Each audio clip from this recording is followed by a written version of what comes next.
Let me know when you're ready. Okay, welcome everybody to the March 22nd, 2017 Radnor Township School District Policy Committee meeting. And we are going to get underway with introductions with administrative remarks. Dr. Stevenson or Dr. Robarczyk? Good afternoon. Thank you for attending this meeting.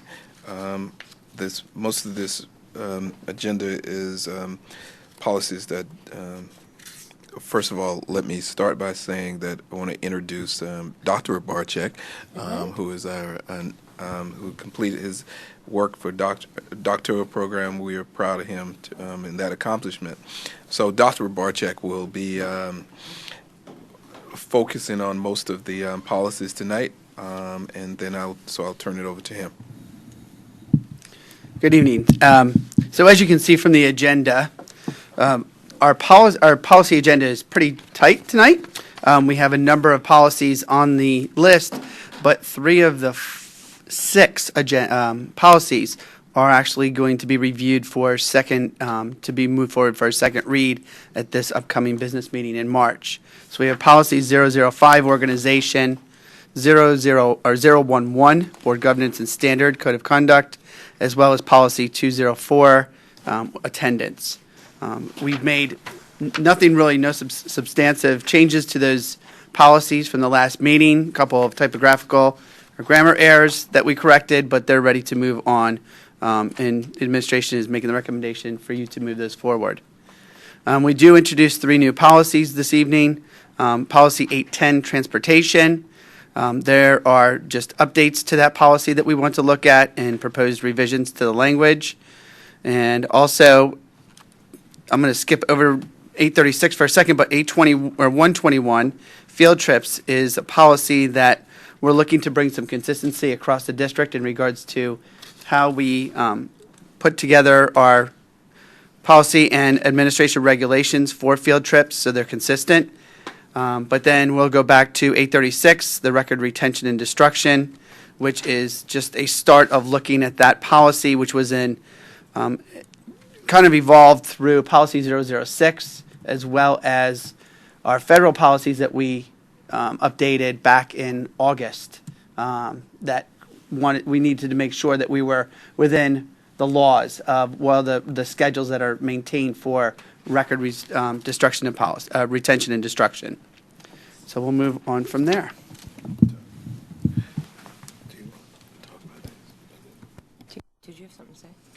I just, Yeah, we were going to take a moment to introduce this new solicitor tonight as well. You are? Can you? No, you can. I don't know his last name. I know it's Ed. Sure. Good evening, everyone. Thank you for having me here. My name is Ed Diazio. I'm with Whistler Pearlstein. Thanks. Sorry about that. Yeah, neither Ken nor Mike were able to be here tonight. Correct. So They had, yeah, welcome. scheduled Thank you. conflicts today. Thank you. Yep. Thank you for having me. Yes, welcome, Ed. Just to add, there was just an update about ARs that were asked about. Part of the process is to continue our conversations about ensuring that as we pass policies that we would also make sure that we bring the ARs up to date. There were some that we still need to go through.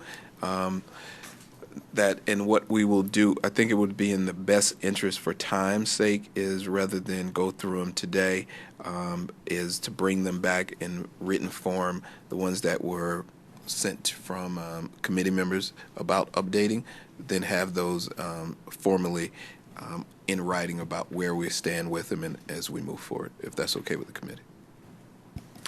I think that would be great. You know, maybe we can just even attach it as a little attachment next month, just a little table status of them, and because the reality is that when they're ready, you guys present them to us and they go in the book. But well, one of the things we want to make sure that we do is that not only when the policies are there, but when we do ARs, to also make sure that we get them to the committee members as well, copies of those. Mm-hmm. There are a couple that I know that you may not have that are there, and I'll make sure, like the anti-hazing 247, 206, they are updated on the web, but I'm not sure that they were distributed. We'll make sure we get those and the other ones, and I'm talking about the 200s because I'm familiar with those. 232, we are working on those and want to present those in May. But I think that we'll outline them next month in writing. Then that way, if there's clarification, we'll give you enough time before to see where we are in the timeline on them, and then folks can give us feedback if there's some gaps from your interpretation from previous meetings. Amy. That'd be great. Thank you. Yeah, I just wanted to add that all of us as board members and probably other administrators in the building have policy manuals. So as ARs are put up on the website, if it's possible to send them out to us to include in our manuals, then that would be really helpful. Thanks. All righty, and with that, we are going to call our first public comment. I'm assuming, well, hopefully the public has seen the new guidelines on the table, had an opportunity to sign in, and welcome, Mrs. Spurtle. Ms. Stern. Cindy Spurtle, 106 Valley Forge Terrace, Wayne.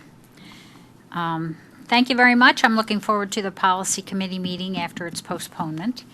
And I believe some of my questions have been answered, but I want to make sure that I understand from Dr. Barczyk.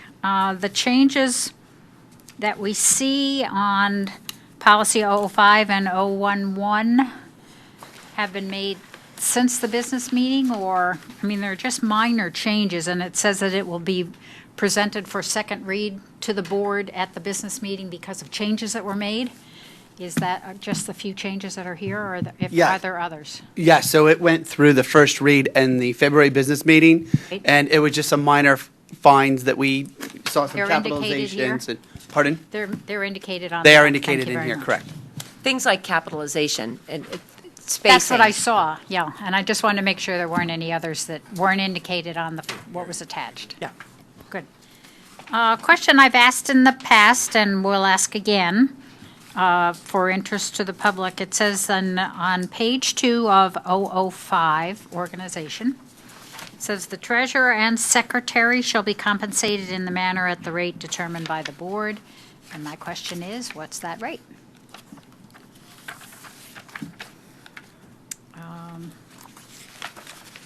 And 011, we've taken care of in the changes. The question that,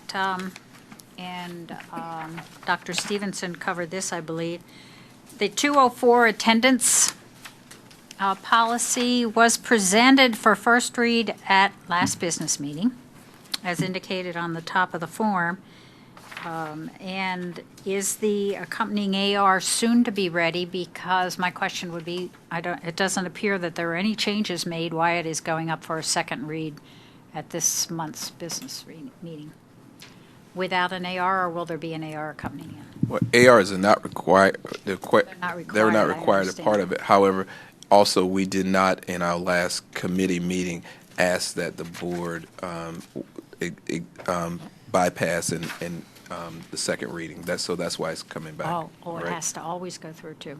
Well, we have there if we're going to ask for an exception of the second reading and Okay. pass the board, we did. So even though there are no changes, we're just following protocol. Thank you. 836,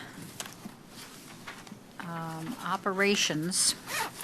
I just thought I would make a comment on policy 836 on page 2 of 5, litigation hold. And my thoughts on holding documents for litigation, one way, because the right to know, it seems to me always to be the main reason, or in most cases, for documents that are to be presented or to members of the public, if there's a right to know that's presented to the board or to the district. And as open and transparent as the board can be, this might eliminate some of the documents that need to be held for litigation. That was just my comment. Everyone makes promises of being open and transparent, and this might be an area where you might not have to hold back so many documents. And policy number 121, field trips. once again, I know the AR is not required, but just an idea on timing for the AR, since this, again, is another short policy. But another question I had, which I've presented mostly at the business meetings, because that's where I see an indication of trips that are paid for or not paid for, decisions are made by the board, is to go ahead and approve requests made by the district. And my question is, will there be a policy on the decisions, how the decisions are made on which trips are financed by the district, which are not, and the dollar amount that's financed for each of the trips? Does that require a policy? And if so, will one be forthcoming? Thank you.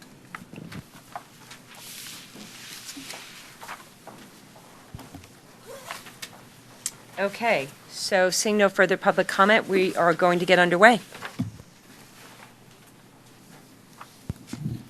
All right, if I can introduce, oh, I'm sorry, you got board minutes, right? Oh, I'm sorry, could we have, has everyone had an opportunity to read the board minutes from February 14th?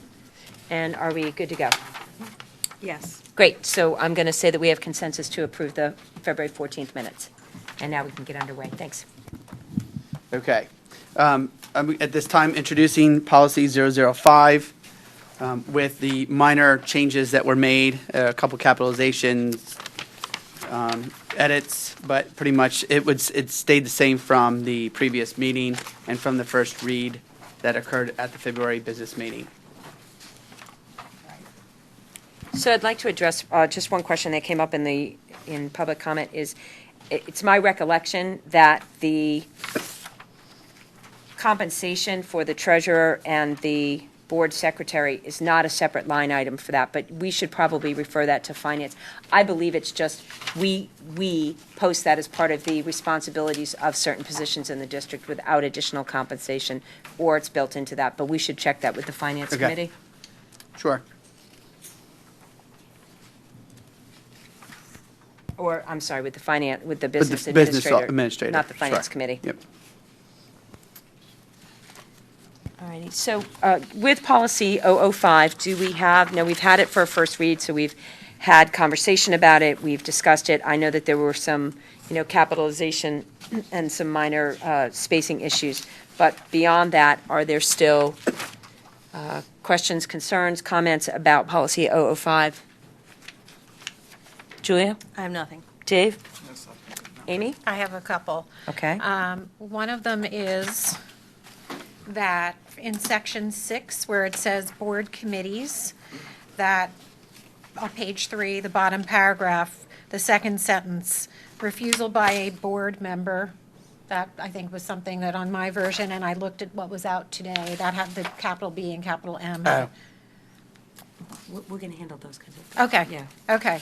And then the other question I had, because I was just confused reading it, was under C, section 3, officers, C, the sentence that says vacancies in any office shall be filled by board election. Those are vacancies of board offices, right? The positions, for example, president and vice president. Is that what that means? Because if that's the case, then it might be clear if we say vacancies in any office of the board shall be filled by board election. Well, so the treasurer and the secretary, Ed, maybe you can chime in. They are officers. They're not board members. They are officers. So when, for instance, we've had business administrators leave, we've had people who were filling the role of secretary leave, and we have filled those by board election. I believe we infer it to be both. That's correct. It would be your board president, your board vice president, as well as the secretary and the treasurer. Okay. Yep. Okay, I didn't, thank you for clarifying that. I didn't understand that. And the other question I had in reading it for the second read was in section 7 under teacher representatives. RTEA, does it make sense maybe to spell that out in case somebody doesn't know what RTEA is? Or is that so universally understood, Radnor Teachers Education Association? I can easily just spell that out and put in the RTA in parentheses. Okay. Is everyone comfortable with adding that wording? Yes. Dave, you good? Okay. Let's go ahead and do that then. And those were my questions. The other, I had a couple spacing and punctuation things, but I'll do that another time. Okay, well, with that, I would like to ask that the committee, if I could have consensus to move this forward for a second read. Great. I'm on We board. good, Julia? Yes. Great. So, Tony, there you go. Great, thank you. And we move on. If I can just remind the committee, when we took these from PSBA, they were only in PDF format. So what happened was when we converted them into a Word format again, the formatting became out of whack, to put it bluntly. So one thing we are going to do, once it goes to the second reading and is approved, we will rewrite it onto a new template so that we don't have those issues in the future. Okay. Okay, at this time, I'd like to present 011, Board Governance Standards and Code of Conduct, to the committee. Again, there was one, as you can see on page 2 of 6, there is the spacing. That again is due to the unfortunate formatting. And there was one change of the D in districts there in number 2. Under section 1, because it's not our district, it's in other districts. And we did add reference to policy 005 and 006 on page 3, as well as being consistent with how we notate the policies. We put POL 826 on page 5 instead of just P 826. And I think that was all of the changes that were made to this policy prior to. Yeah, can I ask one question? Sure. I noticed that there's a reference to board members and then also reference to school directors.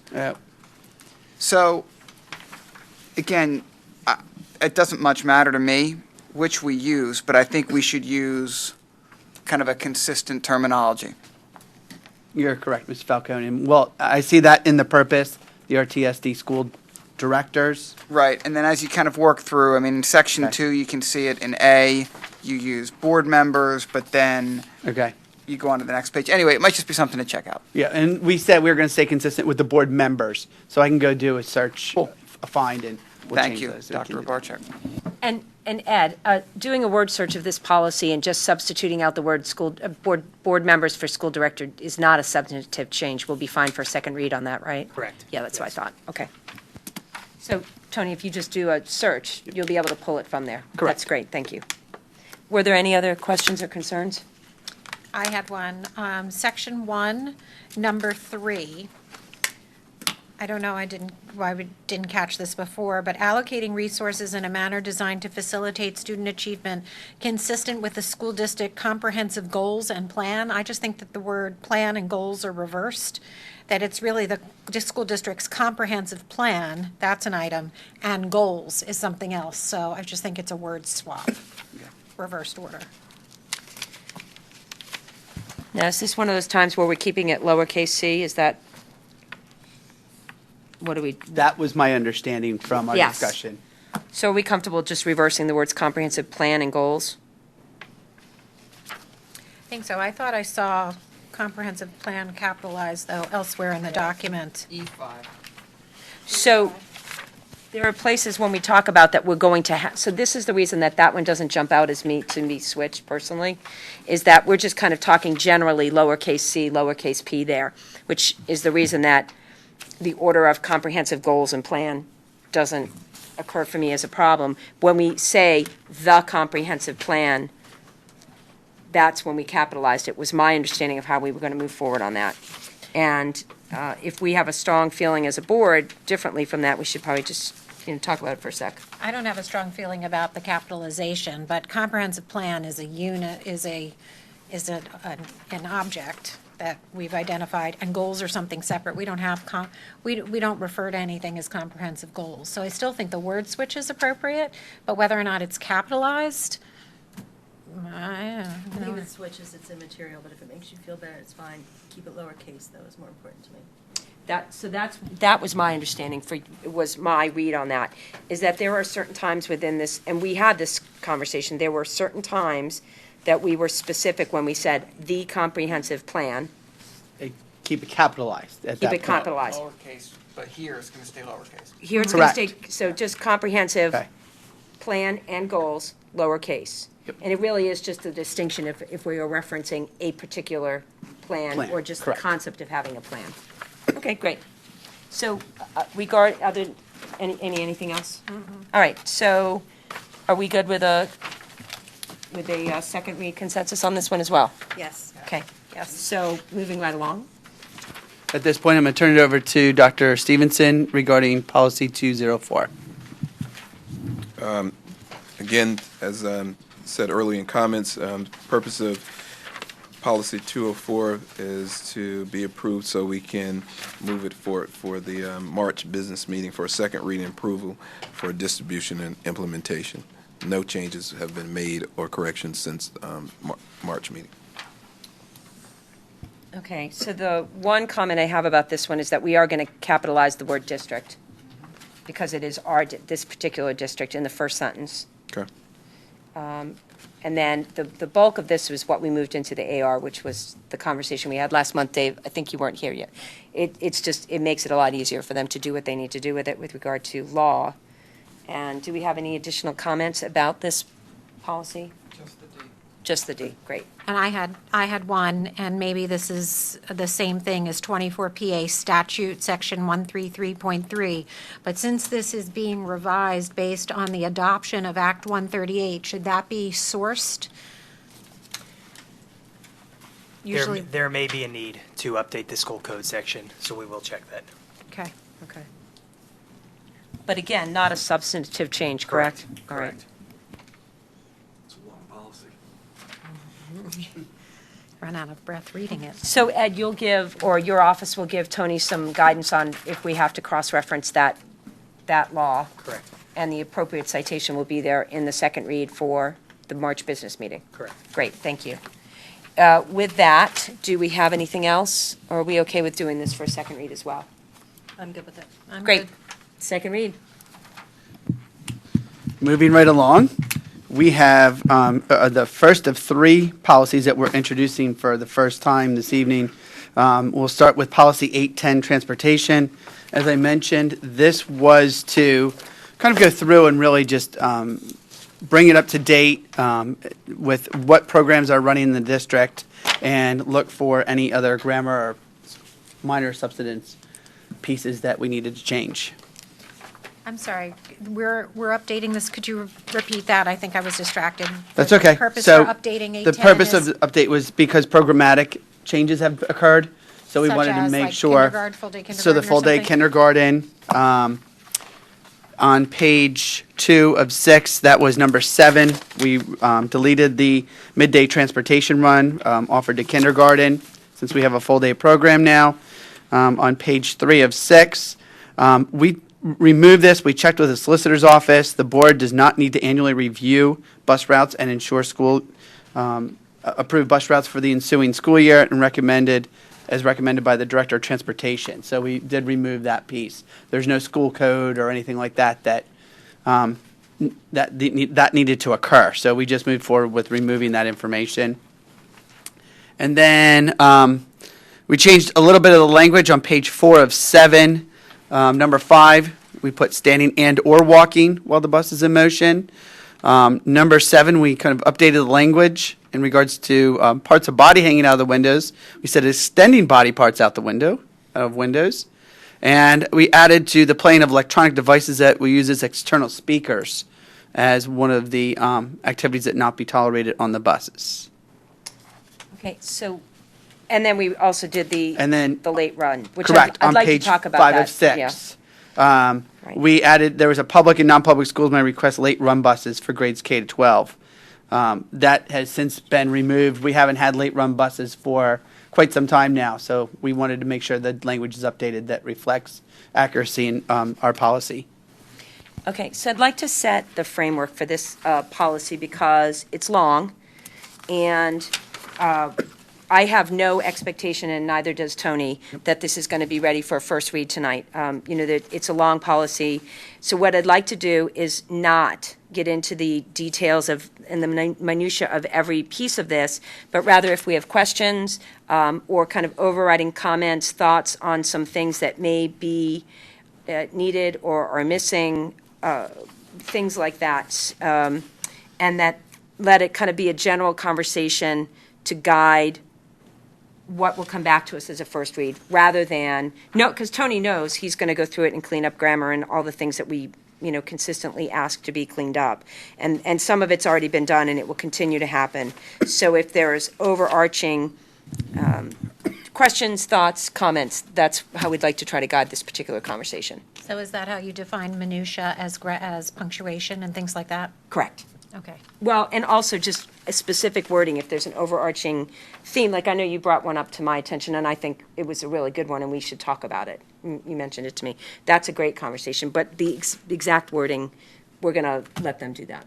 All righty? Well, we can go through it. There are some things that are, to me, pretty important to bring up in terms of wording that clarify the meaning of the policy. With all due respect to PSBA,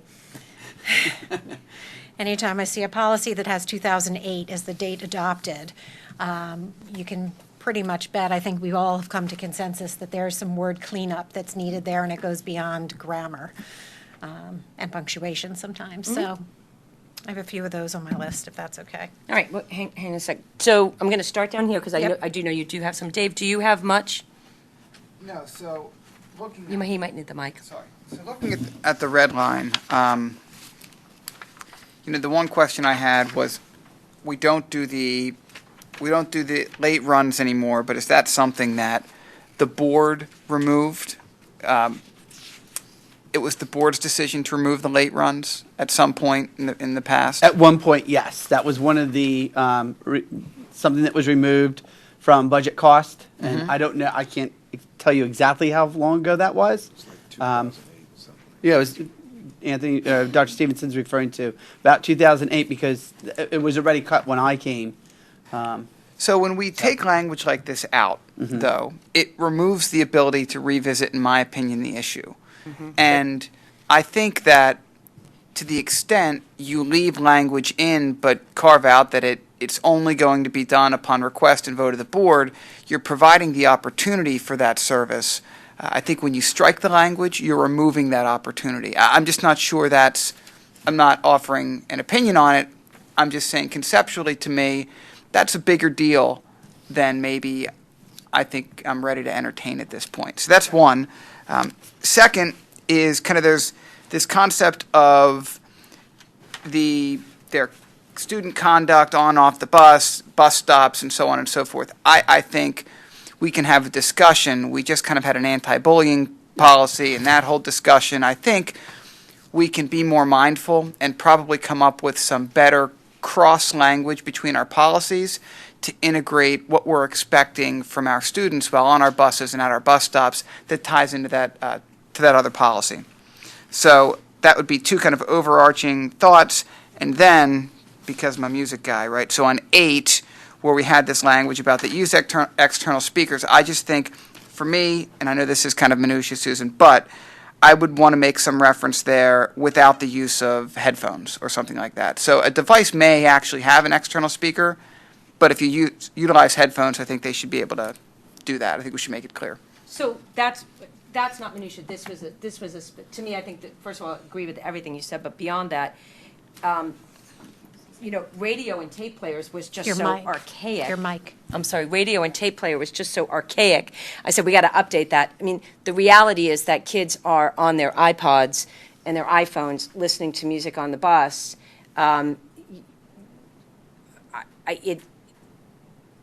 We want kids to behave on the bus. To me, it's inappropriate to have policies that we're not going to enforce. And we're not going to enforce that kids can't listen to an iPhone or their music on a bus, because they do, and it would be difficult to enforce.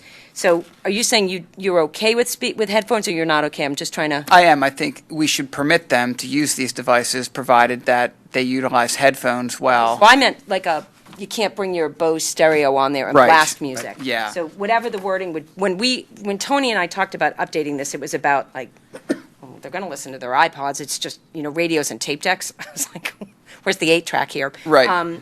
Maybe it's the wording. That Yeah, so something, okay, great. So some other wording, we're okay with Using headphones. external speakers on your electronic devices or something, so Or I think you could just say, playing of electronic devices without the use of headphones.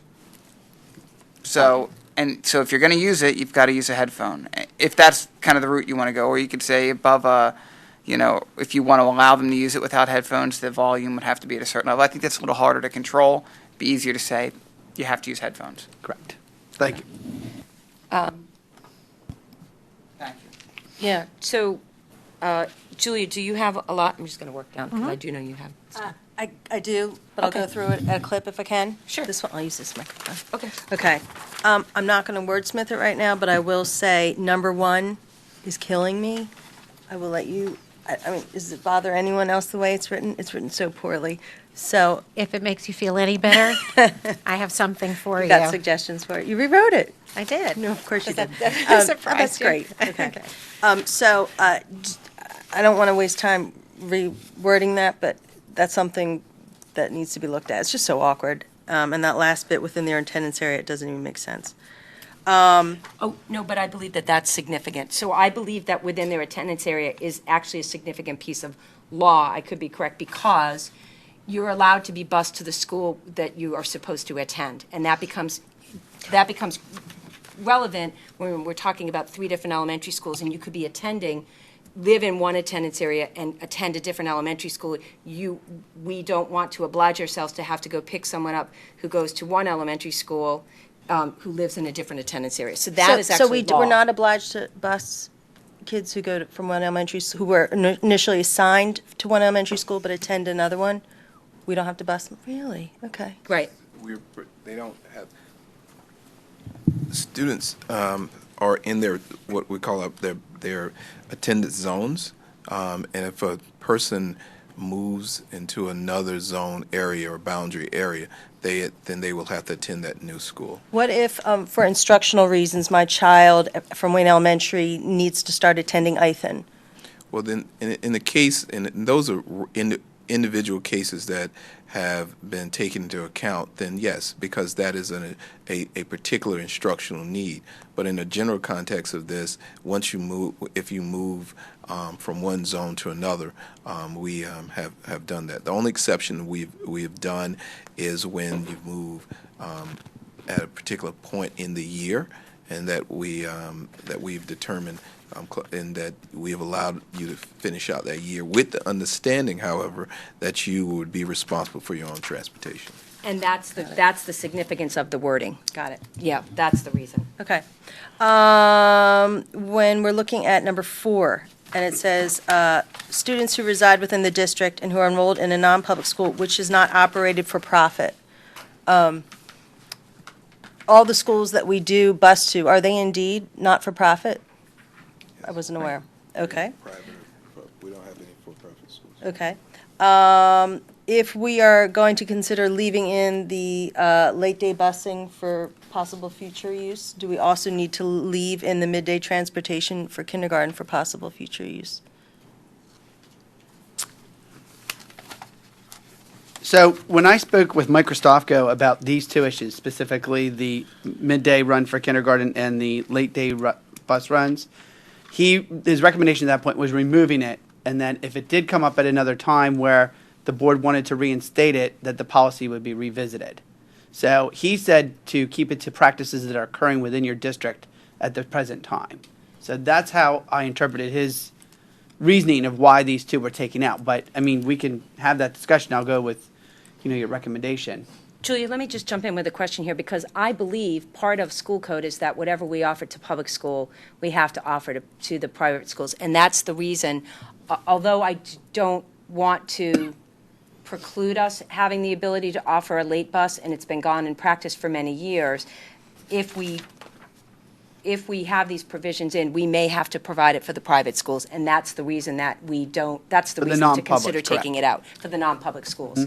That's my understanding. As it relates to the late bus, one of the things that you could do is simply put a provision in the policy that says late bus transportation will be approved by the board, or any provision for late bus transportation must be pre-approved by the board. And that gives you the ability to revisit that in the future if you want to have a late bus, but it doesn't provide any sort of entitlement in the policy at that time. And So it's that's the- what I would recommend. And it's the entitlement for, the wording we have to be careful of is that it can create entitlements for the Correct. non-public schools. Correct. Yep. So then the answer to my question is we're taking out the midday transportation to kindergarten because we don't use that now? Correct. Or are We we do not gonna have go any, the- we do not have many midday runs for Or are kindergarten. we going to go the late day busing route and say upon approval, we would offer that? I think if you were going to be changing the way that kindergarten was operating in the district, that would trigger revisions of several policies. So if the kindergarten program is changing here in the We would district, catch it. I would make your policy match the programs you offer here. Got As it. it relates to late bus transportation, that may be a decision that's made Year on by a year-by-year basis, depending on how many requests you get, things like that. Okay. So I would recommend taking out the provision on kindergarten. Okay. Page 3, in the paragraph that starts with "in recognition of the danger," in the middle of it, it says, "If necessary, students may be required to walk to a bus stop as far away as those distances permitted by law." Do we need to cite the law? What is the law? Earlier in the policy, there's references under number 1 on page 1 to the distances that the board Is has that, indicated. okay, okay. One of the things that you can do here, and the committee can discuss whether it's something you want to do, we've recently put together a bus stops policy, which is comprehensive with where bus stops will be located, which types of roads buses will travel down and which they won't travel down, the process for requesting a change to a bus stop. That may, if you're looking to comprehensively manage your bus stops and your bus routes, a separate policy would be something that you could consider, and we can bring back proposed language if the committee would like to see that. That would then eliminate the need to have this paragraph in the policy, and you'd have a separate policy simply on bus stops and bus schedules. Some of our clients have asked us to do that in the past, and I do have draft language that we could share if the committee was interested. I have to in say, that. I'm rereading it to see if I missed anything the first time, and I feel like it's still a totally different referral. It doesn't talk about bus stops at all. It talks about how far away from school you need to live in order for us to force you to be bused. Be bused. So it doesn't, if it also is saying this also happens to be the same distance as far as my bus stop can be, it doesn't say it, and it really should. Okay. So I would appreciate that preformed language that he has to insert, if we're all okay with that. But I think you were saying it's a separate policy? It would it probably should be a separate policy. It doesn't have to be. It would just make the current policy fairly lengthy. Right. Can I jump in? Can I ask you a question? So you know that we have parts of Radnor that are fairly rural and parts that are not. In your former school district, do you happen to know if you had two separate policies about this? One about just entitlement to transportation and another one guiding what bus stops, bus stop policies? You may not know. I just wondered if it's, because it's so particular. Yeah, I don't recollect whether we had two separate. Okay, do you have a preference here on this? I think I would lean to the suggestion, Okay. to set it up that way so that it wouldn't be too lengthy. All right, okay. And my last comment on page 5, under operations. It states that the non-public schools can request as many early dismissals as Radnor Township School District has. Well, we just looked at a calendar yesterday at the curriculum committee, and there's one early dismissal scheduled. So my question is, so if I read this correctly, they would only be entitled to ask for one early dismissal day? And then so is that the minimum, and is there a maximum, and where are we with that? If this felt so wide open. It is the one early dismissal day. And from my understanding and Mr. Dessy, if you can just confirm this or not, my understanding is it doesn't have to be that half day that we have it scheduled. It could be whatever half day they would like. That's but correct. one half day. So they still just get one. They still get And one. that's fair. Correct. Okay. Okay, that's it. All right. Amy? Okay. So this is kind of an overarching question. Has the Director of Transportation reviewed this? Just to make sure that we're talking about here is current and consistent in Yes, terms of our practice? Mr. Hearn and Mrs. Dyko both reviewed this. Okay. All right, so that was my first question. The second question is where it talks about in the purpose, the transportation handbook. Just out of curiosity, who gets the handbook?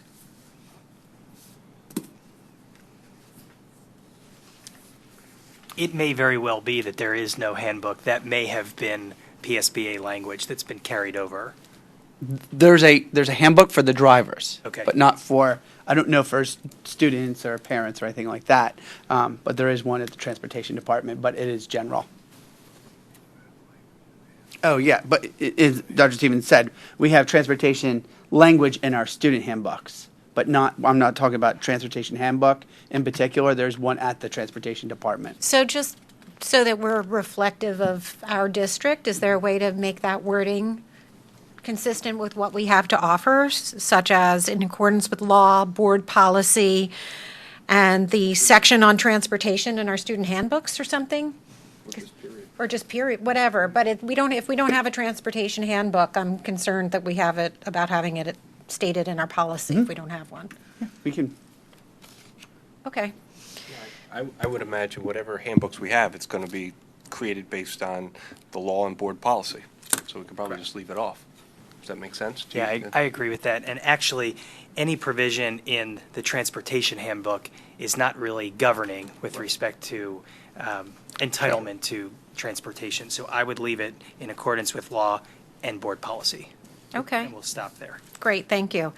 Number 2, it says on the left-hand column, authority, and then the word title. And I wasn't sure what the word title was there for. I haven't seen that before.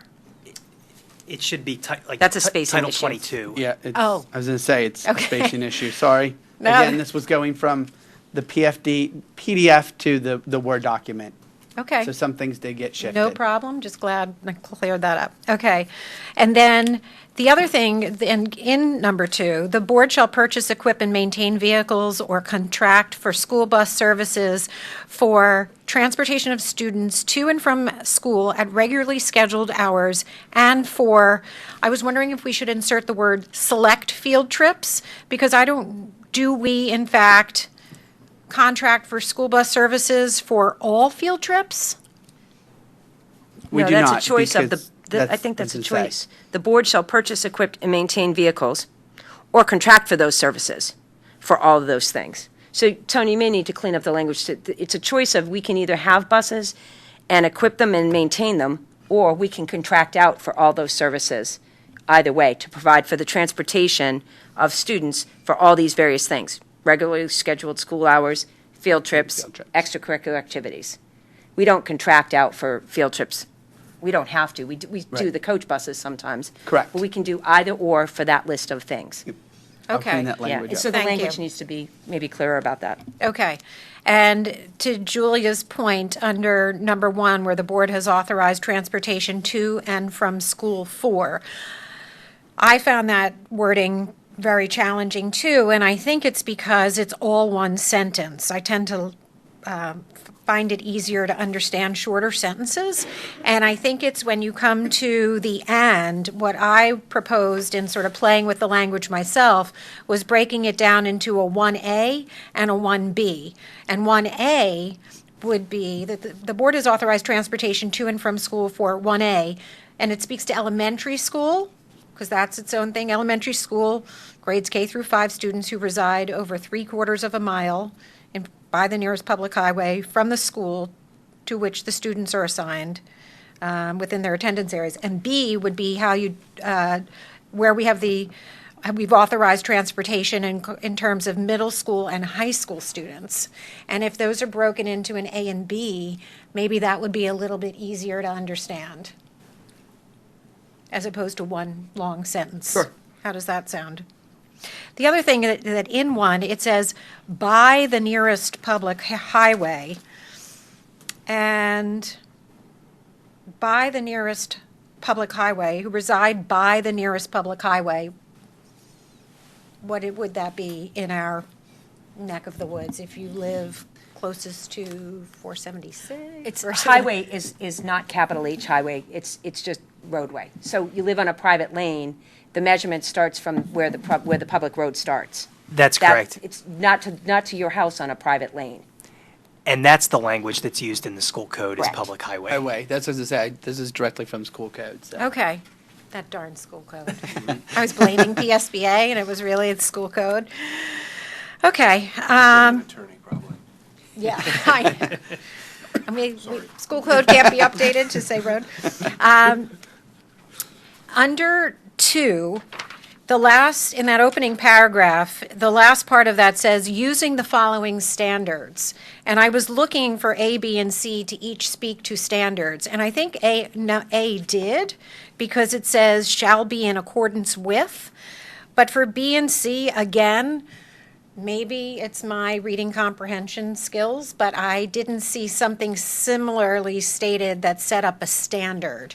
And so I was wondering if the shall be in accordance with should follow through for B and C like it was for A, because it speaks to a certain population, but then it doesn't set the standard for how the transportation will be handled. Does that make sense?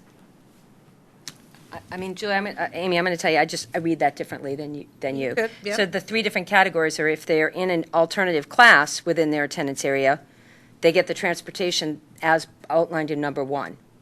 If they are a student placed in a special educational class but outside of their attendance district, they get transportation, period. And if they are placed in a special education class outside of the district, they get transportation, period. Those are the standards. So they're not, B and C, if I understand it correctly, are not subject to 1, which has limitations of how far away you have to live from the school in order to qualify. I thought that was the standard. Is that correct? That's correct. And number, or 2B, goes back to the question that was asked earlier about attendance areas. So if a student is attending a school that's outside of his or her attendance area, that would be something that would be in an IEP or a 504 document, and that's why That's the it's standard. specifically stated in 2B. Yeah. Okay. Again, just to clarify too, these standards are from school code, 1374. I did go in to make sure, because I know we even changed the special to alternative in each of these. I did ask Mr. Christofko regarding if that was okay to change that language, and said it was fine as long as it wasn't changing the meaning of what we were identifying there. Okay. So, Where this is wording that's repeated throughout, where it says provisions of paragraph 1 above. Since paragraph 1 above is kind of hard to tell, I was wondering if we could change the reference to that as Article 2, number 1, so that we're referring to a particular article or point. Article 2 would be authority, for example, and number 1 would be the number within that article. And that happens again for number 3, and it happens Tony, for we number talked about 5. this. Yes. Yeah, and That that's kind of And it thing. just changed- That's an yes. improvement, because Yeah, and Article 2, remember I said we number were just 1, doing but number, it's it's 2, number article, 1. correct. Yes, good pickup. Thank you, Thanks.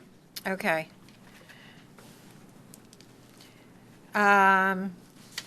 Okay.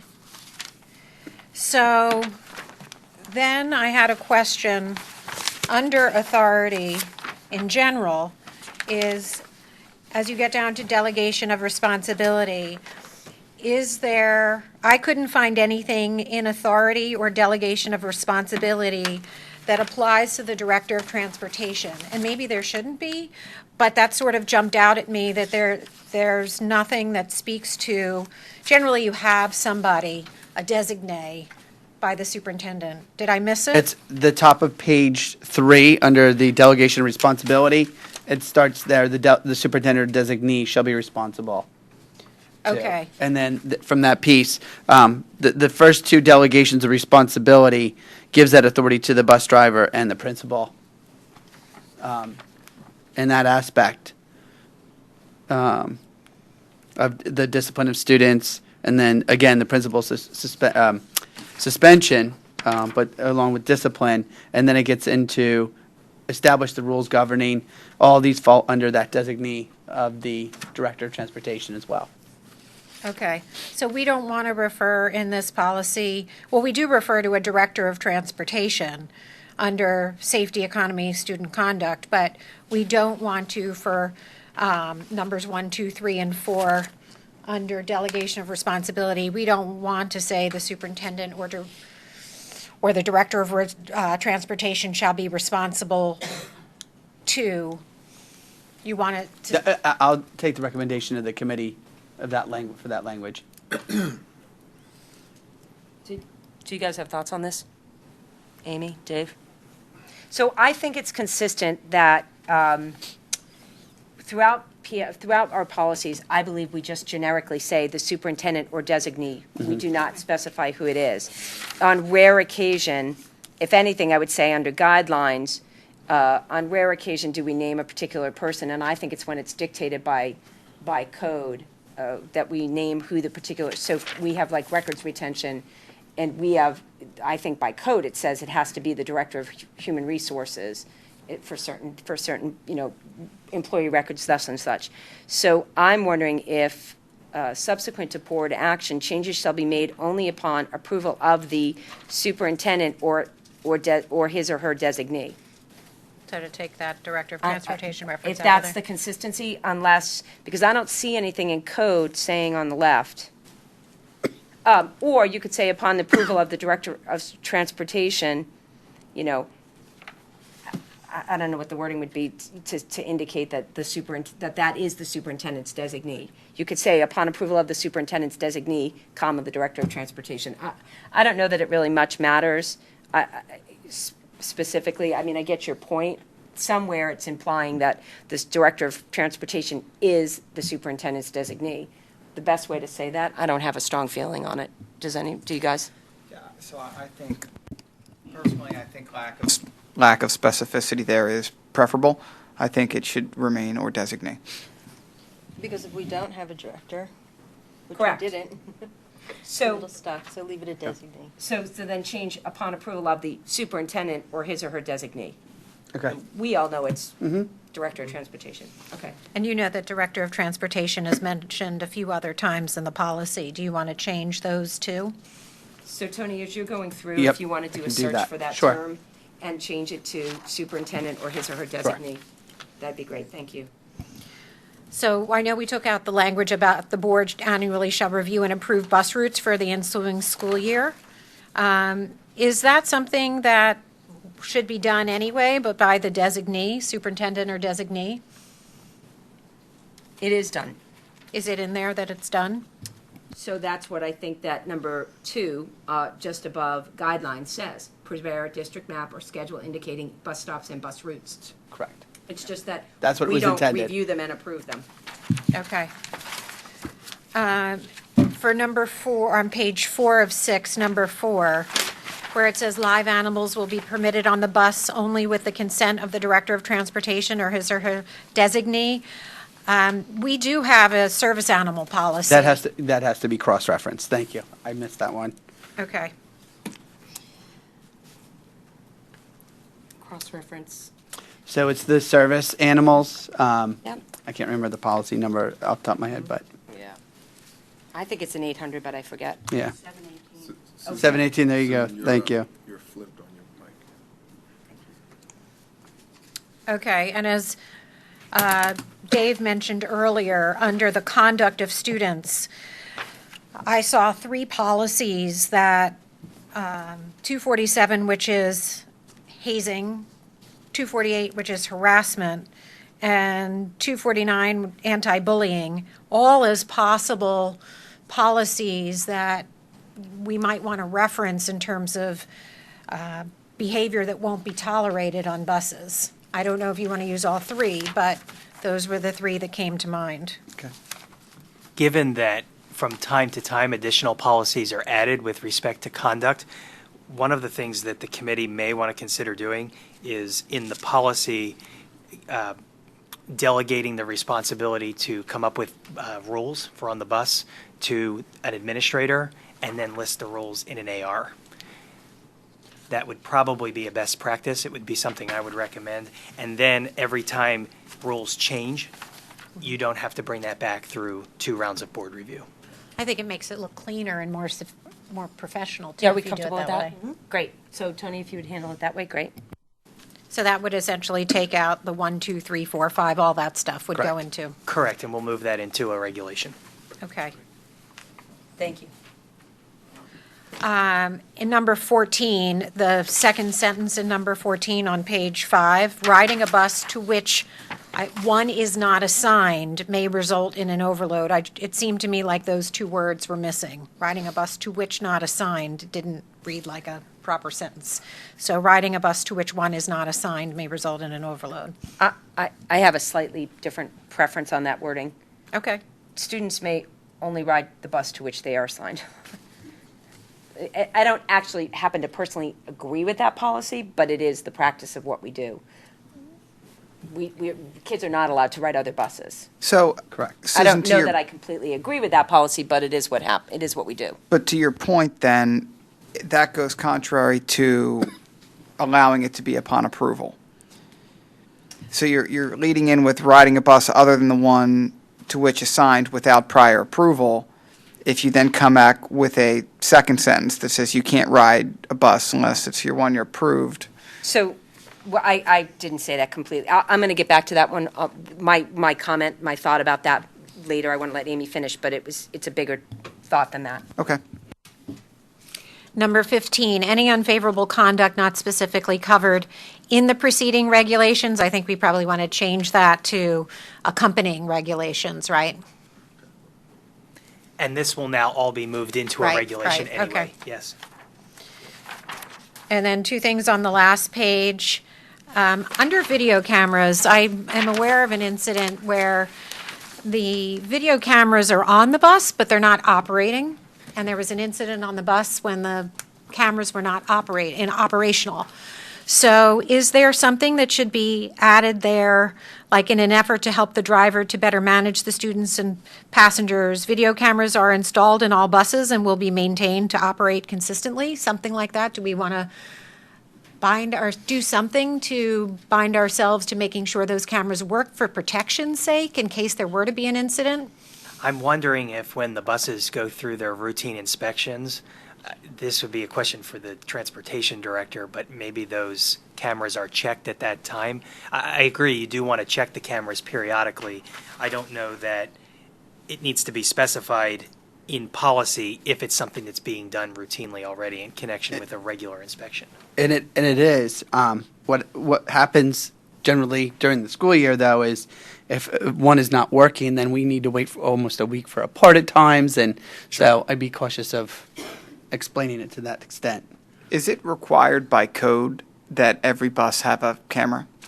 No, but if you are going to have cameras on the bus, you do have to authorize it in your policy. So I get that. This mandates it in every bus. Is it something we should say may as opposed to are installed? All. So my question is, if a bus comes online and doesn't have a camera, it would be in violation of our policy. And if it's not required by code, I can foresee that happening from time to time. Mm-hmm. So I think we'd be better served to say that cameras may be installed in buses, and then leave it. If they're installed, then it is what it is. If they're not, we're not creating an instant violation of our own policy.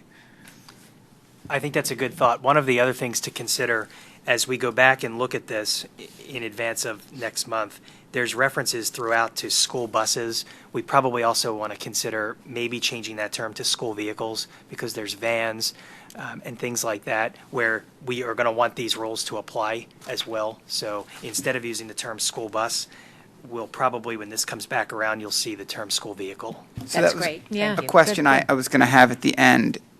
Can we make this applicable to buses or transportation vehicles that are not school vehicles. So if we contract out and bring in a bus, a craft bus or whatever it is, to move us somewhere, or if we go, I know they just did it for the squash tournament up in New England. They took a non-school vehicle. They rented a vehicle or had a van.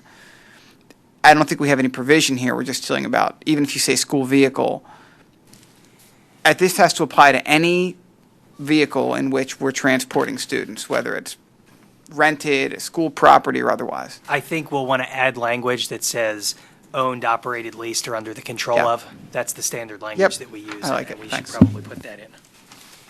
All right. My final thing is that I would suggest, since there are so many school codes and policies and all that, would you consider, to make it consistent with how we've done other policies, is putting a reference section underneath? It might make it cleaner.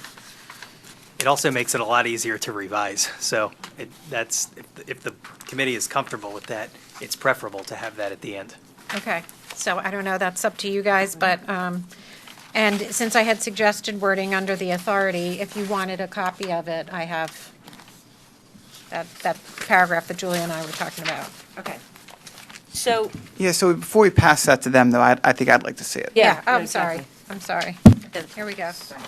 Yeah. Why don't we all take a quick look at it?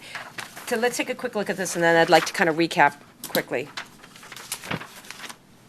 Oh, no, you know what? Actually, so we had a substantive conversation after this, that the Okay. wording is driven by school code. So what I'd like to do is ask Tony to, I actually think the bullet idea is a good one for paragraph 2, number 1. 1A, 1B. Correct. I Yeah, think that's- I think it will read more cleanly if that's the way that you wrote Yes. this. I then didn't change any words, I just made it broke it into 2. Okay. Then, are you all comfortable with that for section 2, for Article 2, number 1? That it's broken into 2 points, 1A and 1B? Yeah. Great, okay. So, beyond that, just, I'm going to go through it real quick, because we had a lot of kind of overview conversation. Jump in if I'm missing something. So you're going to clean up the purpose, we're going to take out, we're just going to stop with law and board policy, period. We're going to add in the kinds of things that Ed just mentioned about when we own, operate, lease, otherwise maintain, we're using a vehicle for the purpose of moving district children around. So this transportation policy says 2 things to me. In some cases, we have an obligation to conduct ourselves in a particular way, and we have an expectation of how students are to behave on vehicles when they are being transported for the purposes of for the district. And what we have to be careful is not to oblige ourselves when there are students traveling not in district vehicles and not for district purposes. That's a different conversation on a different day. We're going to do the bullet thing. Tony, I thank you. I appreciate that you've used the word alternative schools where it was appropriate, and I know that you talked to Mike Christofko about the places where using special education was appropriate to keep, and we're using a little bit more modern language for special classes and special schools. So I appreciate that sensitivity there. You're going to separate out, you're going to use the word Article 2 in number 1. It's cleaner for the word paragraph. We are going to maintain the deletion of midday transportation because from a programmatic standpoint, we no longer have half-day kindergarten. That would get revisited if we ever brought back in Correct. full half-day. You're going to capitalize the things that we discussed. You're going to replace out director of transportation and use superintendent or his or her designee. Some of the language in safety, student conduct, you're going to come up with language that's going to oblige students to follow certain behaviors as outlined in an accompanying regulation. It's going to be very important that we have that administrative regulation up and running as quickly and as cleanly as possible. So that's great. Let's see, you're going to cross-reference. So I think that in as much as you're going to put it in an AR number 4, I think we need to pull out the paragraph that's about live animals, because that's not so much about behavior, that's a provision, and cross-reference it with service animals.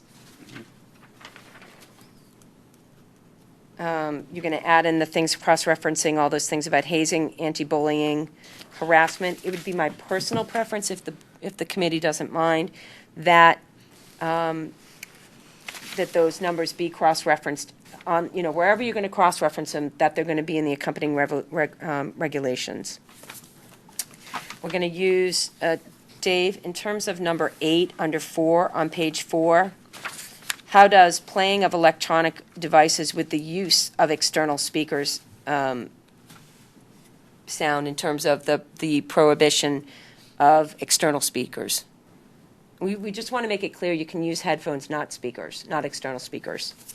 And that'll all be in an AR. Right. Number 14, here's my question on page 5. This was my question that I wanted to get back to. It's my understanding that in practice and in practicality, we only allow students to ride a bus to which they are assigned. And the reading of this, as I'm reading it, seems to imply that you could ride another bus if you had prior approval. And I don't know if that's something that we want to maintain or not as a policy. I know that there was a time in life when you could go over to your friend's house if you had a note from your mother and you could ride another bus.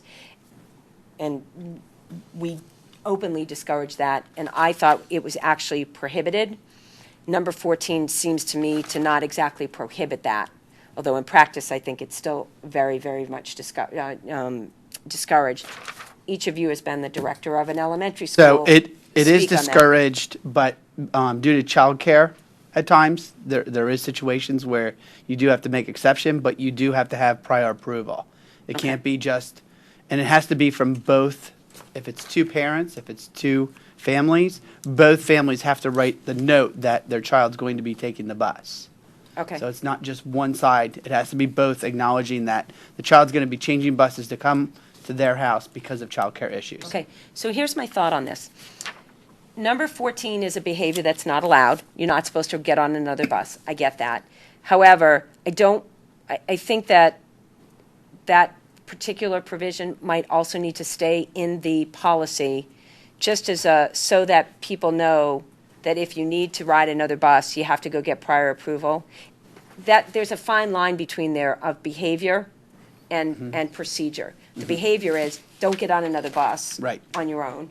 The procedure is if a parent needs to make a provision for riding an alternative bus, they need to do it with prior approval. So I'll leave it to you to think about if you want to leave that completely in an AR or if you want to reference some language in the policy, unless you guys have a strong thought about this one way or the other. Can I ask a clarifying question, because I'm Sure. missing the details. Now, you were talking about a separate policy that would cover what again?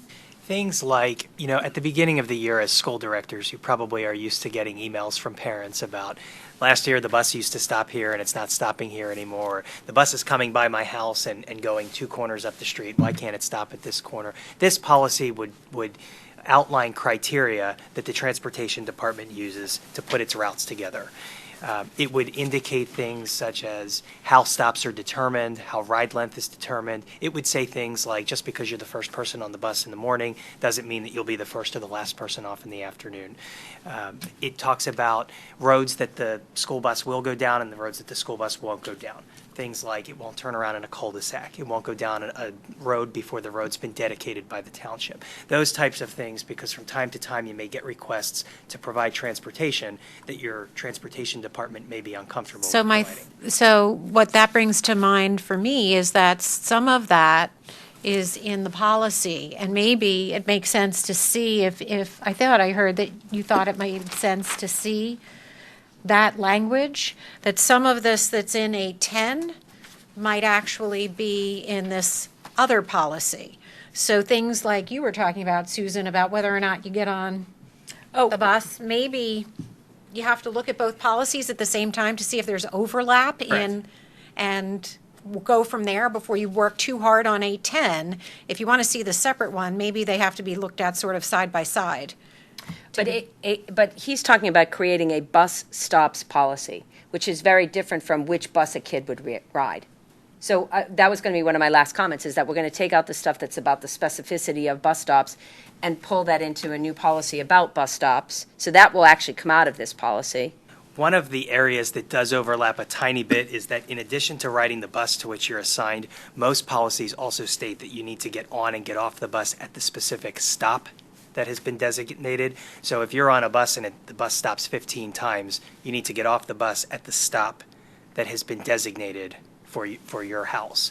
So that provision overlaps a little bit, but we can put it in one or the other, and we can make sure that the policies don't conflict. Well, okay. Let me ask you guys a question about this, because if it's in if that part can be in an AR, right? Yes. So the practicality of, what we want elementary school kids to do versus what we want high school kids to do, I don't know if anybody else feels differently about this. If a high school kid gets on at one stop or gets off at a different, I'm like, you're shaking your head. It creates a total lack of accountability across for the district and liability issue. Okay, so you want them getting on and off at the Yes, correct stop? yes. Okay, then that's the answer. So then we will keep it consistent. All right. You guys are comfortable? All righty. Was that the last thing about that? I had a thought, it went out of my head, keep going, I'll Okay. think of it. And So- I just have Ken. a question, just Sure. one. Are we looking to? You're not on, Ken. Oh, thought I was, sorry. All of those things you laid out about, the different parameters with cul-de-sacs and things don't necessarily need to be in a policy, could be the AR. That's correct. Okay, Yes. good, Yeah, okay. they'll be in a regulation. Oh, good, okay. Yeah, they're in here. When we It's said two bulky. policies, that got me, okay. Good. So would it then be two short policies that have accompanying regulations? Ideally, that would be the structure. This transportation policy is a little bit on the lengthy side, and even after we move some of the provisions out of, I think it's section 4 here, it's still going to be somewhat lengthy, but it will be probably 2 pages less. So you will have 2 policies and 2 regulations if you choose to adopt both policies. And I think we're giving guidance that we'd like to go that way, yes? Okay, great. So then, up to this, I remembered my question. pardon me? I remembered a question. Oh, okay. Up to this with number 14, you're going to work on the language for that notion There's a of. provision. Right, that provision. And then the comment that Dave made at the beginning about the late run, there was wording that you talked about, Ed, that gives us more Correct. flexibility without obliging us to provide late runs for That would be an non-public additional schools. provision. Correct. We'll propose a revised sentence or two there to Okay. accomplish that.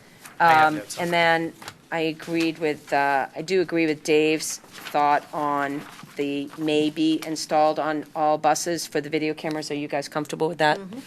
Okay.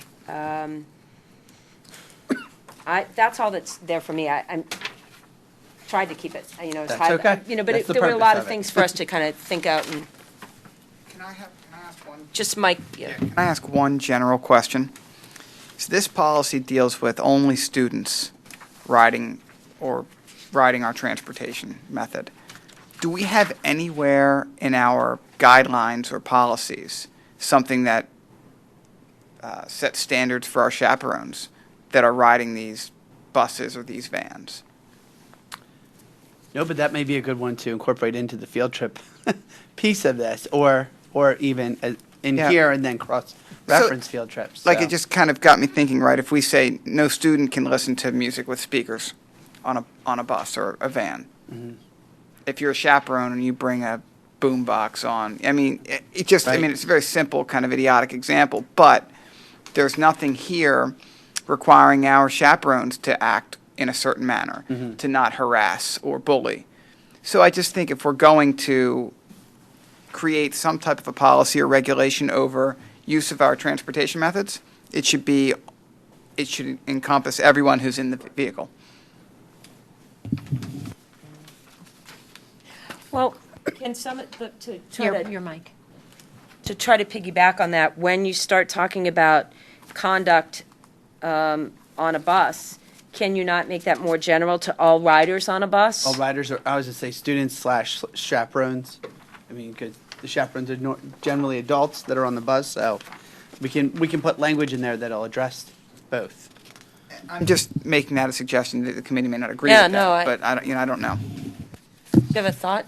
You're going to give this a sec. I feel like it's getting, what about the bus driver's conduct? Should we talk about that? What if Well, there's they an have age? employee Should we conduct. talk about that? Should we, wait, I just feel like it's getting really big. You could put a general sentence in there that says something to the effect of, all board policies will remain in effect while on the school bus. That would cover things like the no weapons that's policy, true. the no smoking policy, and that then applies to everyone. We can try to add one or two sentences to make, so that it doesn't get out of hand, but that there is reference in here to the fact that there are certain rules that all riders are expected to follow. We can do that. Okay.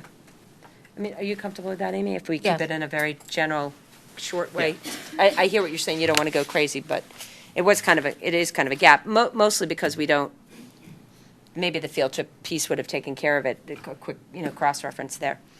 All righty, so you said you had one more question on Yeah, I this. had one final thought, and that's, this is probably an obvious one, but as we make modifications to all of this, it impacts the student handbooks.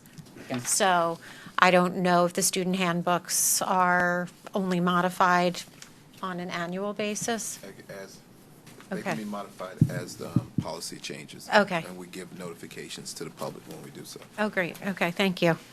All right, so that's going to come back to us next month, looking very different, and, but good, so thank you, appreciate that. And now we're going to move on to 8:36.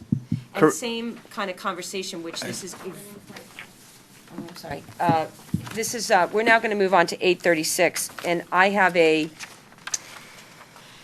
kind of a pre-question for the committee, which is, we were looking to do the same thing in bringing forth 836, which came about because we had discussed the fact that in policy 006 about public comment, that we were going to maintain videotapes, and that spurred the conversation of, well, how long do we keep tapes and meetings and things like that? And we reference in policy 006 the records, that we will have a records retention policy. So this kind of came to us because of that. The bigger question about this is, this is a very long, bulky, highly detailed policy that in some respects doesn't actually say a whole lot, because it doesn't actually say how long we're going to keep records or not keep records and how we're going to keep them. So the question was, let's bring it forth and have a discussion as a committee. Do we want to make this one of those very short policies that just discusses that we're going to have a records retention policy, and then have them develop an AR that's going to spell all of this out there? I like that idea. I like that, especially because when I first started reading this, all I could think of is, well, what does Byron think? And I was thinking in terms of digital issues, and it Correct. almost felt outdated to talk about it.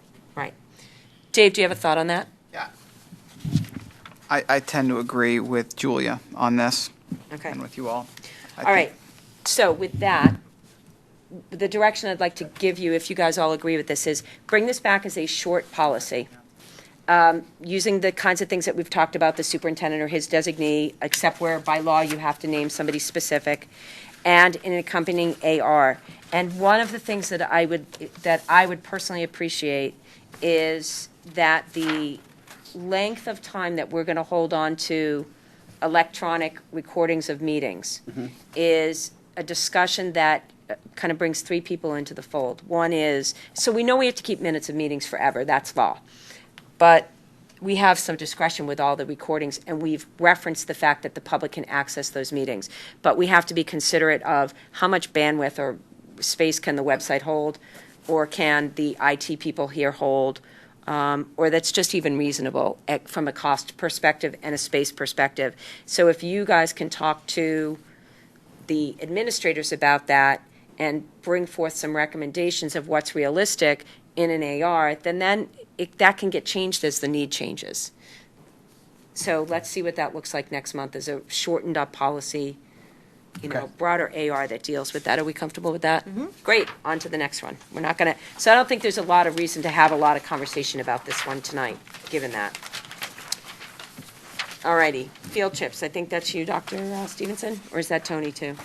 Dr. Robarczyk? Okay, as we move on to field trips, as I mentioned in the opening remarks, this was really to another one that was PSBA. So you can see there's probably some language that needs to be cleaned up, as well as evolving some type of consistent process to field trips across the district. The goal was to clean up this language, but then to create an accompanying AR that would give some guidelines to the building leaders throughout the district in regards to field trips and how they are to proceed. Okay, so, Dave, do you have thoughts on this policy? Where we reference the requirements for the chaperones for the overnight trip, so are there specific state statutes that we can pull there rather than to have FBI state? It seems kind of very non-specific, but not specific. So I can put in the acts. that would be what would be my preference. Okay. Right. Yeah. So we're pointing to law. Sure. Yeah. That's it. In that same vein, on that same point, it's very specific. So do you envision it sort of pointing to the law without having this specificity? And the only reason I care is if the law changes, then we're going to keep tweaking this, if the requirements keep changing? So this is just my opinion, I think we should comply with the law. What the law requires is what we should have, and I think we should reference it. But to Julia's point, I guess it would be difficult, maybe in interpretation, if we don't specifically state what the law says. But I just want to make sure we're compliant with the law. Julie, do you have anything else? Yes, just to be clear, what I'm saying is, can we be compliant with the law without listing all the stuff? That would be my preference. Right. That's So we're my saying the preference. exact Yeah, same we're saying thing. so. Okay, great. And lastly, the last paragraph that starts with furthermore, I thought it was a little awkward at the end with the to be approved part. Does anyone else have an issue with that? Yeah, I have some slightly Okay. different wording. I'll let you go with that then. Amy, do you have anything on this one? Yeah, I just was cross-referencing policy 916. Does the idea of mandated reporter training came into effect after, I think we passed 916 on October 27th, 2015, right? So It's referenced in the policy. It's referenced in 916, Yes. mandated reporter Yes. training? Okay. I just wanted to make sure that we were going back and forth. And under where it says, "The board does not endorse, support, nor assume responsibility in any way for any district employee who takes students," and I just thought we should repeat on overnight or out-of-country trips, because we keep being more specific about the kinds of trips. And No, No? so you can't take them to the Wawa if they're not approved. That's a trip. That's any trip. You can't take them downtown without it's Right, not 'cause we about do the out of walk the to country. Wayne. It's not Trip. about out of the country. It's about don't take these kids somewhere without approval. Right, Ken? Correct. Yes. Can't go to Philly on a Saturday, if you don't have approval. Right, exactly. Okay, there just seemed to me to be, furthermore, the board shall allow for the superintendent or his or her designee, I did this like 2 Friday nights ago, to approve overnight field trips, or should it also be or out of country, because Well, that's overnight. but did we say,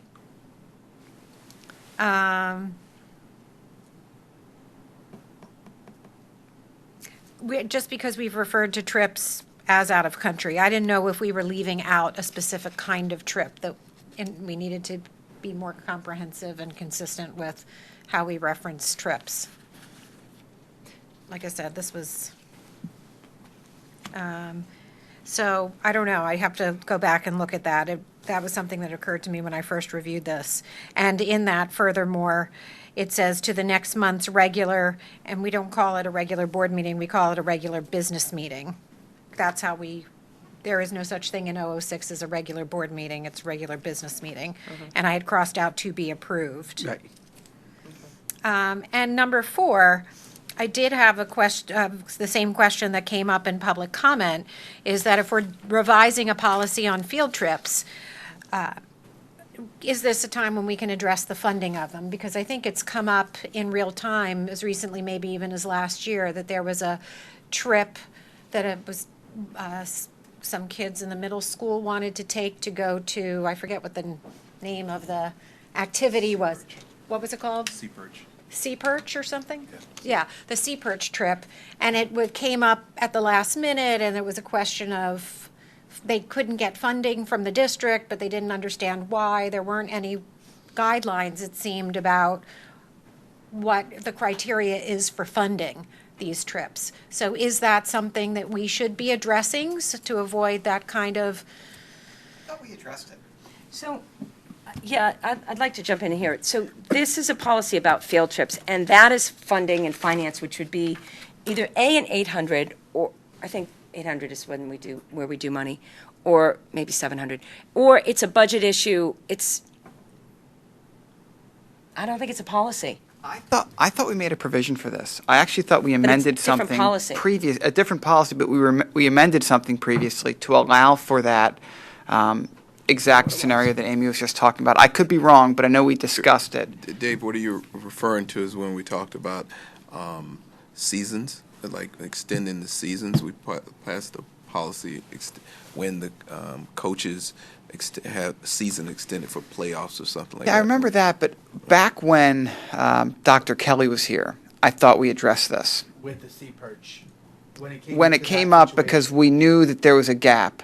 And so and I just don't recall exactly when, and maybe we just talked about it and never did it, but I thought it came to the full board already and was addressed in another policy or in I'll go another, back and search that. Okay. in another avenue. But I think that what we heard in the public was kind of a different comment, and I would almost put this along the lines of the equivalent of supplementals, but for field trips, because there's inconsistency at the board level of why do some trips get funded a particular way and other trips get funded a different way, which is separate from the whole supplemental issue. But I believe that this conversation about how trips are funded is one that should be addressed by the Finance Committee and in the context of budget, not with regard to this particular policy. Now, that's my personal opinion. Doesn't mean that it doesn't need to be addressed, but this is talking about behavior and procedure. So can I give you my Sure, perspective? and that's So my let's say thought. you're reading this policy as one of those parents who has the sea perch trip, and you want to better understand what you're entitled to for your child to go on this trip. Even if you don't go into the budgeting criteria for trips or the criteria for what gets funded, couldn't you at least get some direction as to where you could go to better understand the criteria the district uses to make funding decisions? So I think that this is a conversation that we need to have separately from the field trips, because I think what you're referring to this particular case is when a group or a school activity, in which this was, won a competition which allowed them to go. So it wasn't not like they said, we want to go on a field trip. They won a competition. It's kind of like our math counts. We don't anticipate necessarily. We always hope that they're going to win. They recently won, and so the district funded that. So I think it's a finance piece that we need to talk about that can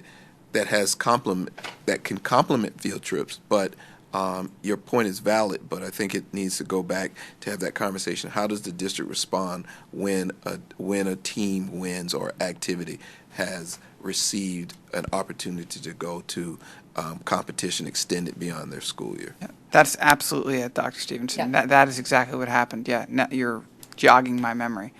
Yep. So when it says in number 4 that the superintendent or designee shall prepare and implement procedures for operation of field trips as outlined in an accompanying AR, is that something that would go into the AR? So I don't think so, because this is about the operation of the field trip. Funding of field trips is, I just, it's my personal opinion, I agree completely with Dr. Stevenson. That's exactly what came up, and it does need to be addressed, and that's why I'm kind of talking about it in the world of supplementals for field trips. And when we had that whole big coaches conversation, it also applies to, we pay a lot of money for kids to go to certain trips and nothing for others. And the reason that parents can't go to a policy and find out what they could expect is that We don't have set guidelines for that, and it needs to happen, but much like we dealt with supplementals through finance, having served on both committees, I think that particular piece of it is a finance conversation, not the operation of how the field trip needs to be run procedurally. I just don't think it's a 121. I think it's a policy, but it's a different policy. 600s maybe are finance. I'm trying to remember. So is there something, what would it be? So my takeaway from this is we need some type of consistency or some kind of document somewhere that explains what we do for our funding of field trips and how many field trips, because I think we have a certain amount of field trips we allow per year by grade level. So that should be captured somewhere in a document, and then how we fund those field trips should be captured somewhere. And I agree, I think it is a finance question that could change year to year depending on discussions that we have at finance as well. Correct. So I think to Susan's point, though, what we had to capture was, and I think actually it was Cindy that pointed it out when it was on the agenda, we had a consent item where we were approving a disbursement, to your point, of funds after the event took place. So we had already dispersed the funds. Mm-hmm. And we were, in essence, at that point in violation of our own board policy, which required us to vote on that before the disbursement of the funds. So there just it doesn't have to be tied to a field trip, to your point, Susan. It's a funding issue. That's the question. When must we approve the disbursement of funds? And is there a provision that allows us to retroactively approve that, I think, when it's approved by the business manager or something in the interest of time or something along those lines? All right. Oh, go ahead. No, I just said okay to that comment, so. Ken. I was just going to say, does this language change that for you, though? Or do you see a separation, like the language here that the superintendent or designee can approve something without it because of the timing of it, but do But you you see a can separation in approve the the funding? trip, Right, but it's but the you funding. can't approve the funding. So that was going to be my question about that. Have you guys made all your comments? Okay, so let's start with this one, but then I want to just go back and recap because I have a couple of thoughts on this policy. One is that that paragraph, that second to last paragraph in red. Furthermore, the board shall allow for the superintendent or his or her designee to approve overnight trips that may arise unexpectedly and will occur prior to the next month's regular business meeting to be approved. So I personally, the trip is going to occur, not take place. If it's a slight wording change, but is this the place where we would also make the provision? This is exactly because this is just approving the trip can take place, but the financing of it, I believe, comes in a different policy. Or it needs to come in a different policy. So if you could look into which policy it is that we talk about all expenditures get made ahead of time, and Michelle may know about this because it may ring a bell for her from what happened a couple of years ago, that's probably where we need to make that change. Because I don't even know procedurally what it would be. I mean, I think when these things have come up, it's come out of discretionary fund from a building principal.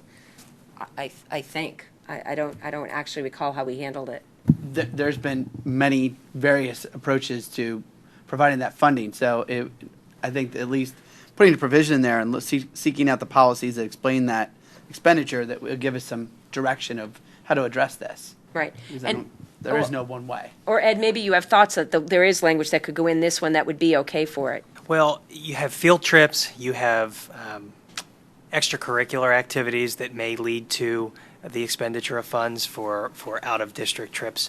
So it's not just field trips. It's field trips, it's extracurricular activities, it's athletics, it's co-curricular activities. So I do think that if you're looking for a standard procedure as to how those are going to be funded, that probably is a 600 series finances type policy.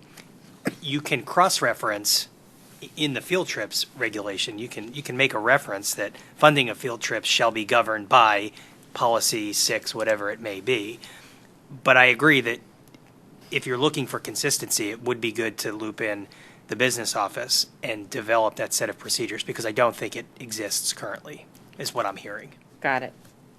So the final comment I had about this is actually feeding off of what you and Dave and Julia said, and Amy. The paragraph that's cross-referencing 916. Yes.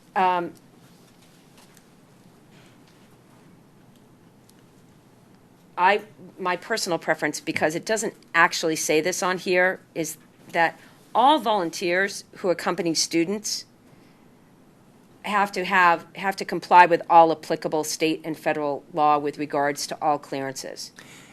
You also have a policy on volunteers, Correct. which details all of the clearances. Correct. So it may simply be that So that's why I'm saying to you, rather than get into the list, which I know you don't want the list and you don't want the list because law changes, I would suggest that we just say, all volunteers who will be accompanying students on overnight trips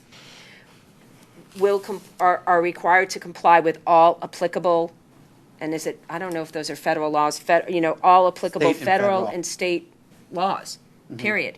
And whatever they happen to be, procedurally, that's what our people have to do.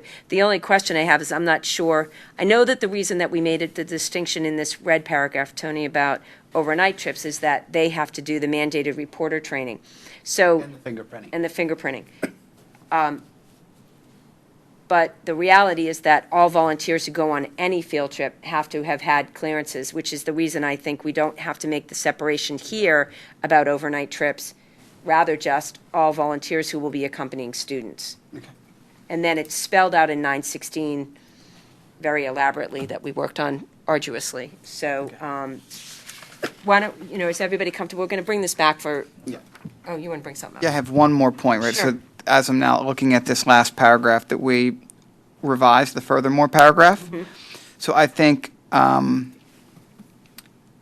don't think it works, right? Okay. So as written, if the superintendent approves the overnight field trip prior to the board meeting, it will come to the next regular board meeting for acknowledgement, but we are not then approving it. We can't disapprove. The word. We can recognize it, we can accept it, but we aren't approving it. Ratify. Once it's Like happened. almost like the Ratify? clubs. Ratified. That's Ratified, the word. yeah. So I think, Be ratified. yeah, so I mean, I have language, but I'll give it to you guys after the meeting. But I think that as it was, it didn't work. Okay. Okay. So so just one of the questions staying in my head is, are we going to, Ed, your wording about referencing a funding policy in the 600 level, is that something that would come back in this next version, if you guys think that makes sense, to make sure that we don't leave the funding piece? Are you trying to build a new 600 finance policy to address funding? You're going to or is research it and let us know. We may have already covered it, is To what say we're we saying. have Okay. something. We'll research it. It could be that we could amend a current 600 policy. It may Right. be that we need to develop a regulation for a 600 policy. But it's not definitive that you'll need a new policy, but we'll figure out where it makes sense to And incorporate talk that. next time we We'll talk bring that about that. back. Okay. Am I hearing that the committee wants that brought back next month with the field trips policy? Well, I know that for sure we want to have that question answered of, have we already addressed this issue of funding after the fact? If we have, great, we want to know it. If we haven't, what do we need to do to address it so that we're not leaving ourselves, hanging? But what about funding in general? Do you want that to come back? So the funding in general, having spent a year and a half, 2 years working on supplementals, the approach to how field trips are funded is a bigger question that's not really dealt with in this committee. It's a finance I question. understand, but I think what Ed was offering to do was to look through the 600s and see if it is in there anywhere already, right? Or Funding after the fact. only We after do the not have a fact? policy that spells out how field trips are funded, the parity of it. I can tell you we don't. So then the question is, do you want to see a sample policy on Not that? this committee. Okay. This wouldn't be the place to deal with that. I think that I'll raise it at finance because I serve on both and talk about this issue came up and how would we like to start to delve into that now that we've dealt with supplementals. It was a 2-year project. I mean, it was many years before that, and it has been an ongoing conversation, but I think it will I think if you guys are comfortable, I think it needs to go through finance first and see how they'd like to try to deal with that. Okay? Okay. Yes, great. So we're going to bring this back with revisions, and so 3 are moving on for second read, 3 will come back. We got a lot of work done, thank you. I think we're going to take a short second public comment.